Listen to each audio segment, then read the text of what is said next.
compartir con vosotros y vosotras va a estar muy mediado por el enfoque ecofeminista, ¿no? Y me venía bien lo que se planteaba del materialismo histórico, porque desde mi punto de vista el ecofeminismo lo que permite es como recuperar la infraestructura de la infraestructura, es decir, colocarnos en una dimensión material que, si se ignora, es difícil poder establecer políticas públicas o poder establecer alternativas ante lo que yo voy a describir como un momento de guerra contra la vida. Es decir, yo creo que estamos viviendo un momento histórico en el que la economía y la política y también la cultura, el tipo de persona que ha fabricado esta economía y esta política directamente se desarrolla en contra de las bases materiales que permiten sostener la vida, ¿no? De forma así un poco rápida, tenemos que recordar, aunque parezca una perogrullada y una cosa un poco simple, pero a la economía se le olvida, que tenemos dos... ¿Ahora se oye mejor? Que tenemos dos importantes e insoslayables dependencias materiales de las cuales no podemos prescindir. Es decir, dependemos para mantener la vida corporal de todo lo que proporciona la naturaleza, ¿no? Antes, cuando se hacía referencia a Polanyi y se hablaba de, precisamente, que yo comparto completamente, de esas mercancías ficticias, la naturaleza en sí, la tierra, ya no es que no haya sido producida para ser comprada o vendida, es que no ha sido producida. Es decir, es una cosa que preexiste a los seres humanos y que tiene límites, ¿no? Por tanto, si para alimentarnos, beber, desplazarnos y construir todo lo que necesitamos para existir físicamente, para mantener los metabolismos sociales, necesitamos utilizar bienes y recursos de la tierra que son finitos y ciclos de la naturaleza, parece complicado poder establecer un tipo de economía y de política que se mantenga durante mucho tiempo y que sea capaz de satisfacer las necesidades de las mayorías sociales, que no atienda a esos límites físicos que tiene el planeta. Como en nuestras sociedades capitalistas no se ha atendido y se ha cortado ese cordón umbilical entre la economía y la tierra y se han superado los límites, nos encontramos ahora en una profundísima crisis ecológica en la que no voy a entrar porque ya la habéis trabajado esta mañana suficientemente, ¿no? Pero digamos que desde los años 80 se encuentra superada la biocapacidad de la tierra y además esa superación de la biocapacidad de la tierra se hace con unos parámetros y unas condiciones de injusticia enorme. Es decir, mientras que para sostener el estilo de vida material medio de una persona del Estado español harían falta 3 planetas, para hacerlo con el estilo de vida de una persona de Estados Unidos como media harían falta 5, de una persona de Kuwait de Kuwait nos harían falta 12, de una persona noruega nos harían falta 4. Como tenemos un planeta y parcialmente esquilmado, es obvio que en aquellos lugares donde se vive con muchos más recursos de lo que existen en el propio territorio, se vive a costa de otros cuerpos y de otros territorios. Por tanto, yo luego entraré, pero lo planteo por provocar, ¿no? Esto nos desvela que la verdad material del capitalismo, una vez superados los límites del planeta, es puro fascismo. Cambiemos huella ecológica por espacio vital y lo que tenemos ahora mismo es un modelo que sostiene y defiende que hay personas que, por ser superiores al estar amparadas por un determinado poder económico, político y militar, pueden sostener estilos de vida materiales directamente a costa de la expulsión de otras personas. Y yo creo que las vallas que limitan la entrada de personas refugiadas, pero se abren y se cierran todos los días para que vengan los recursos de los territorios de las personas refugiadas, desvelan de una forma bastante gráfica ese carácter fascista, de fascismo territorial de nuestro modelo económico, ¿no? Pero no solamente tenemos una relación de codependencia para mantener la vida, sino que somos seres profundamente interdependientes. La vida de una persona en solitario es literalmente inviable. Desde que nacemos hasta que nos morimos, somos seres dependientes, sobre todo en algunos momentos del ciclo vital. Es obvio que una criatura recién nacida no sobrevive si otras personas de otras generaciones no invierten una enorme cantidad de tiempo de trabajo en mantener la existencia de ese cuerpo vulnerable. Vuelve a ser igual en el momento de la vejez y en este momento, en lo que se llaman países ricos o enriquecidos, tenemos una cantidad enorme de población mayor que pasa una parte importante de su tiempo de vida al final de la vida en unas situaciones de profunda vulnerabilidad. Aquellas personas con una diversidad funcional o con una discapacidad fuerte necesitarán también de otras personas para llevar vidas que merezcan la pena vivirse, y nos encontramos también con que en los momentos de enfermedad todas las personas vamos a necesitar depender de otras. Esto quiere decir que no hay personas dependientes y personas independientes. Somos interdependientes y todos y todas vamos a necesitar en algún momento que alguien cuide del cuerpo vulnerable y finito en el que transcurre la vida humana encarnada, ¿no? Bueno, pues esto también se le olvida a la economía, y se le olvida a la economía fundamentalmente porque quienes mayoritariamente han cuidado de los cuerpos vulnerables en todo el mundo y a lo largo de todos los tiempos de la historia prácticamente han sido mujeres. Y lo han hecho, lo hacen en espacios absolutamente invisibles a la economía y espacios absolutamente invisibles a la política, salvo algunos espacios de trabajo remunerado absolutamente precario. Es el mayor lumpenproletariado femenino que existe en el momento actual, las cuidadoras y personas que trabajan en ese sector. Eso se ha hecho también, digamos, de forma aislada al mantenimiento de la economía, ¿no? Y esto no solamente nace con el propio capitalismo, sino que tenemos un pecado original dentro de la cultura occidental, y es el de ser prácticamente una de las únicas culturas que hay en el mundo que ha establecido una pared, una especie de abismo ontológico entre la especie humana y el resto del mundo vivo, como si fueran dos cosas radicalmente diferentes, donde naturalmente la cultura, lo humano, la razón, se sobrepone jerárquicamente por encima de la naturaleza o los cuerpos de las personas comprendidas como el trozo natural, digamos, de la vida humana separada de la capacidad de razonar, ¿no? Esto que ya nos lo encontramos en Platón, en las raíces clásicas del pensamiento, y que podría parecer pura filosofía que estudiábamos cuando decíamos que Platón distinguía entre el mundo de las cosas y el mundo de las ideas, que las cosas eran lo que se pudría, lo que se estropeaba, lo que no tenía valor, y el mundo de las ideas era lo que le otorgaba ese valor. Eso se plasma en política.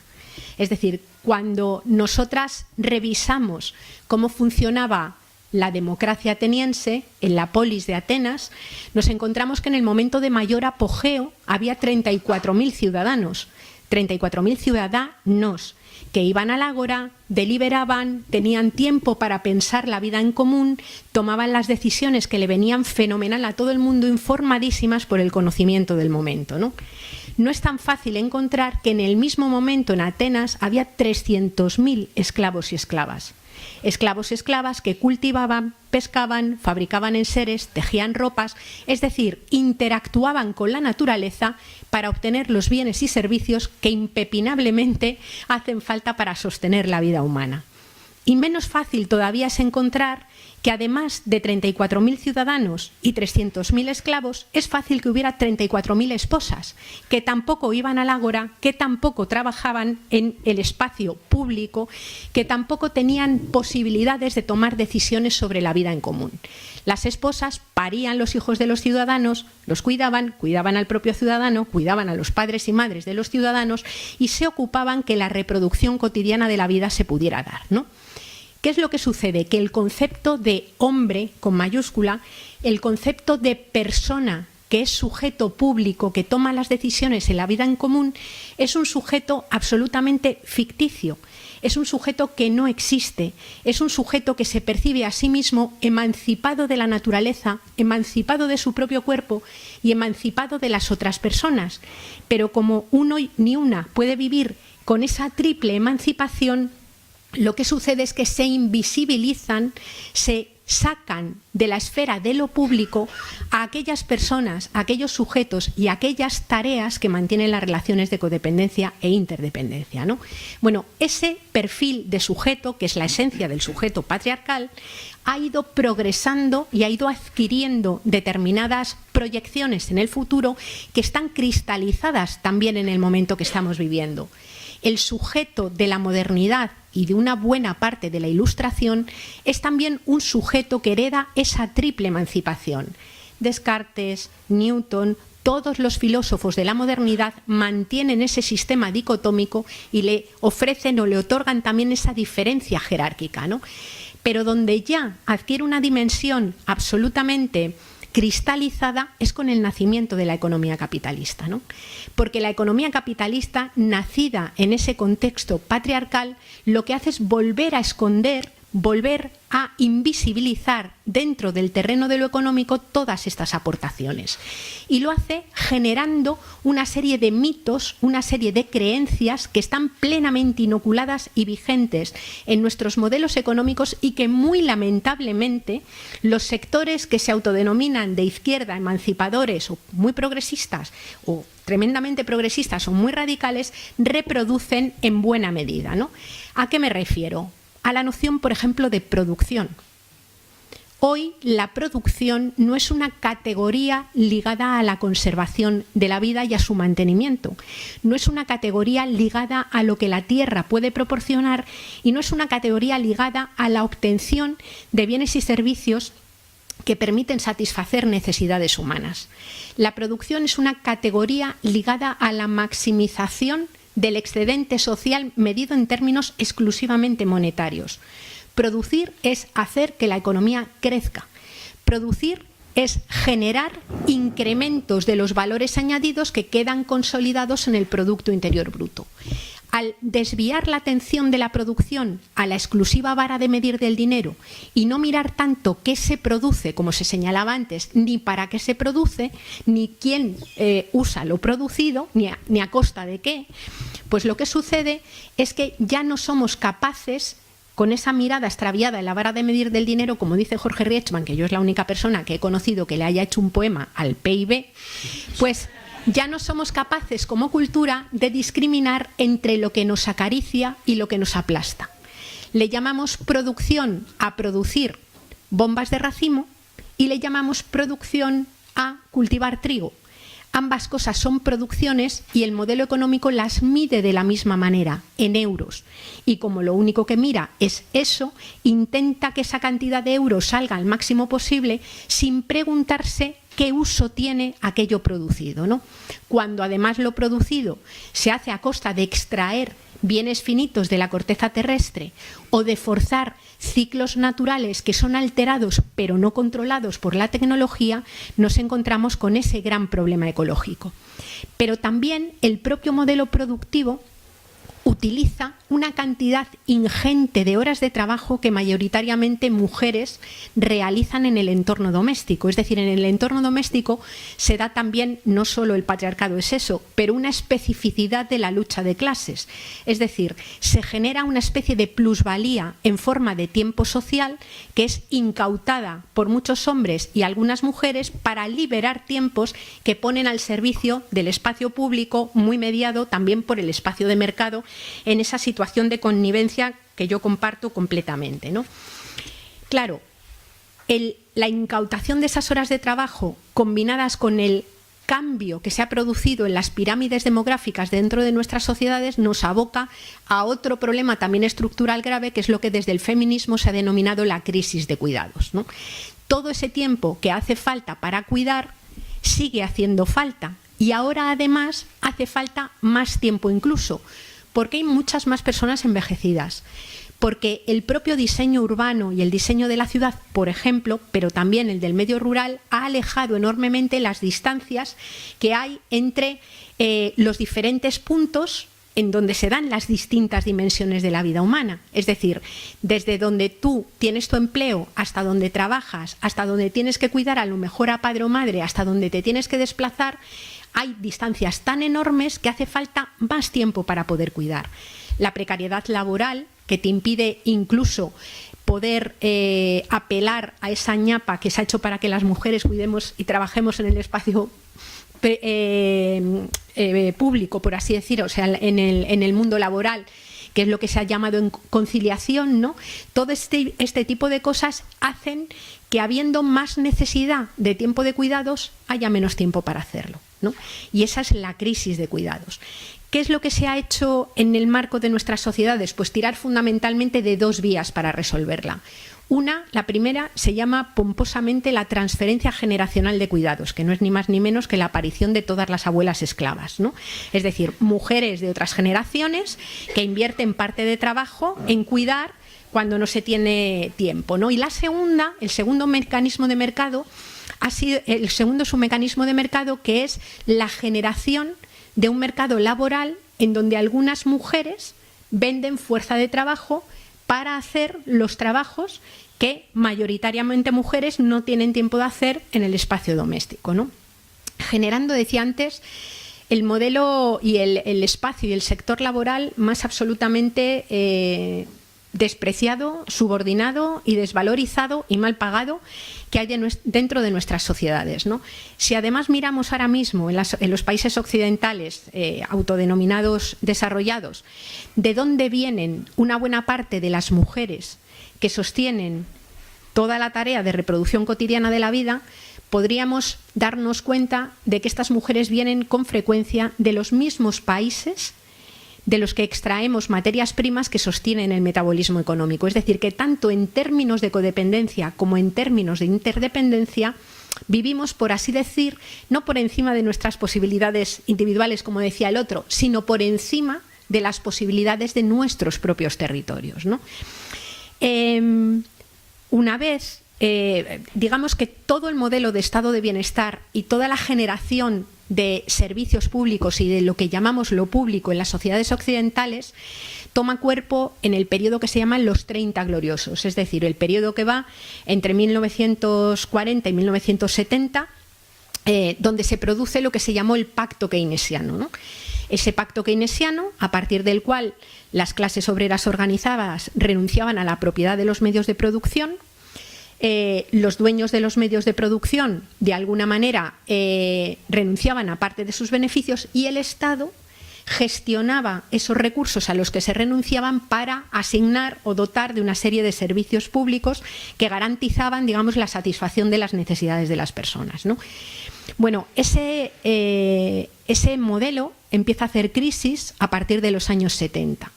Desde los años 70 lo que estamos viviendo es lo que algunos economistas denominan un periodo de estancamiento secular. Es decir, la economía global no crece a partir de la economía real, es decir, no se incrementan las tasas de ganancia del capital, sino que se generan burbujas que en un momento determinado crecen mucho hasta que estallan, con todo el papel que ha jugado la economía financiera y la economía no real, ¿no? Claro, el nacimiento del neoliberalismo desde ese punto de vista, de lo neoliberal, de meter cada vez más cosas dentro del mercado por las que antes no se pagaban, en realidad es casi una expresión del fracaso del capitalismo como modelo generador de satisfacción, que posibilitaba la satisfacción de las necesidades para las mayorías sociales, ¿no? Por otro lado, ese modelo de los 30 gloriosos funcionó en una pequeña parte del mundo gracias a la disponibilidad y al uso de recursos naturales con cargo a otros lugares, es decir, expoliando el resto del mundo, ¿no? Ahora mismo lo que sucede es que ya no estamos en una situación de bonanza mineral ni material como para volver a generar los mismos modelos, ¿no? Por eso, ese estrechamiento y esa sudamericanización a la que se refiere alguna gente del sur de Europa es un proceso que refleja ese estrechamiento, digamos, de las cuestiones de los límites del planeta. ¿Por qué entro en esto, no? Porque los puestos de trabajo que se han perdido no van a volver nunca más con este modelo, nunca más. El modelo de generación de riqueza en términos puramente económicos que hemos conocido no se va a volver a producir porque no hay ni materiales, ni energía, ni posibilidad física de que se pueda producir tal cual lo conocemos, ¿no? ¿Qué es lo que sucede entonces con el marco del Estado y de los servicios públicos? Porque el problema que tiene la socialdemocracia y desde mi punto de vista, incluso ahora mismo algunos de los partidos más emancipadores que pretenden superar discursivamente la socialdemocracia no tienen grandes propuestas económicas que vayan por delante de eso, ¿no? El problema que tiene la socialdemocracia es que o hay crecimiento económico o si no hay crecimiento económico, ¿qué coño vas a repartir? Ese es el problema que tenemos. Es decir, en este momento las propuestas de la socialdemocracia están fracasando en toda Europa, dando paso a los movimientos fascistas porque no tienen relato, porque lo que prometen, porque lo que dicen no es posible y la gente no es tonta y lo sabe, entre otras cosas, y porque cuando se prueba pues no funciona, ¿no? Claro, el asunto que tenemos es que si queremos hacer justicia, tenemos que pensar en que ya no se puede pensar solo en disponer del excedente del crecimiento económico, sino que necesitamos meterle mano a la producción primaria, es decir, a la propiedad, ¿no? Y eso es un elemento que tenemos que reflexionar y luego habrá que ver cómo se plantea de forma más amable, que suele menos chungo, lo que sea, pero tenemos que tener claro que eso hay que hacerlo, y en ese sentido estoy muy de acuerdo en que las propuestas de la autogestión, que para mí son valiosísimas, necesarias, todas las propuestas de la economía social y solidaria, y que son verdaderos laboratorios de experiencia, se reflejan como cosas muy limitadas, no universalizables y no escalables si no se le mete mano al conflicto de poder y esa connivencia que hay entre poder y economía, que a mí me parece clave, ¿no? Yo a estos tiempos en los que detienen de 15 en 15 y empiezas a ver cómo funciona todo ese entramado de corrupción estructural que engloba todos los ámbitos, vemos la realidad que hay organizativa detrás de todo ello, ¿no? Por tanto, yo creo que ese encaje entre lo público y ese encaje entre la autogestión es completamente necesario, y me parece que haber creado una especie de dicotomía, de nueva dicotomía entre la autogestión y lo público es un error. Lo que sí que me parece importante es que tengamos en cuenta que lo público no es solo lo estatal. Eso me parece crucial, ¿no? Porque si nos quedamos en pedir estatalizaciones o en pedir simplemente remunicipalizaciones, por ejemplo, en el caso de que se estuvieran generando y se estuvieran gestionando desde ese espacio de connivencia, a lo que vamos es a lo mismo. Bankia supuestamente era pública y en este país quien facilitó todo el pelotazo urbanístico fueron alcaldes, concejales, que favorecieron todo el sistema de recalificaciones y funcionarios que miraron a otro lado porque se cuentan con los dedos de la mano la gente que denunció, ¿no? Yo creo que quienes defendemos lo público tenemos que hacer una revisión crítica muy potente de todo esto para no volver a caer en propuestas que no funcionen, ¿no? E insisto que en este momento la propuesta tiene que ser valiente, tiene que ser medida, tiene que ser bien explicada y tiene que ser además generada con ilusión. A mí, por ejemplo, me ilusiona muchísimo, porque es que como veo que como no nos pongamos a la tarea, nos vamos a comer un marrón del 3. Entonces veo, vamos, que me ilusiona intentar que no nos lo comamos, ¿no? Entonces creo que bien que planteado podría ser una cosa tremendamente motivadora, porque hay un elemento que es con el que querría terminar, que es paradójico. Es decir, cuando Marie Le Pen dice aquí no cabemos todos, con su modelo, con el modelo capitalista, tiene razón. Con los niveles de consumo, con los niveles de vida material, me refiero solamente, que hay en determinados países, todos no caben. Y por eso se establece ese proceso de criminalizador y ese proceso de luchas entre pobres, en donde el relato que recibe mucha gente obrera organizada es que no pueden vivir como les prometieron, porque hay otras personas que son terroristas, vagas, fundamentalistas, no sé qué, que luchan por los mismos recursos. Es decir, o incorporamos en el análisis material, desde mi punto de vista, la mirada ecofeminista y explicamos cuál es la realidad material que hay detrás y hacemos ver a la gente que poder vivir como nos habían dicho que se podía vivir, solamente se puede hacer teniendo ejércitos en otros países, teniendo vallas y expulsando directamente de la vida a una parte del planeta, o no sé cómo vamos a crear un relato coherente que pueda convencer a gente, porque necesitamos un relato que pueda ser comprendido. Yo creo que este puede ser comprendido y este es imprescindible, porque seguimos apostando por las vías que no funcionan porque físicamente no van a poder funcionar. Lo que viene detrás es solo el fascismo, ¿no? Yo lo dejo aquí y ya está. Luego si queréis continuamos.